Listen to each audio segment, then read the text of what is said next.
Hi, it's Grammie Moe. Time to become a reading pro with letter sounds. This next letter sound rule says that C makes two sounds. This is important because many words have C in them.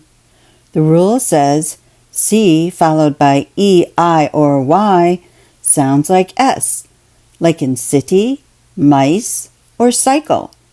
If C is followed by any other letter or no letter, it is usually a hard C, like a K sound, such as cat, cut, cry, cake. You can do this activity with your child.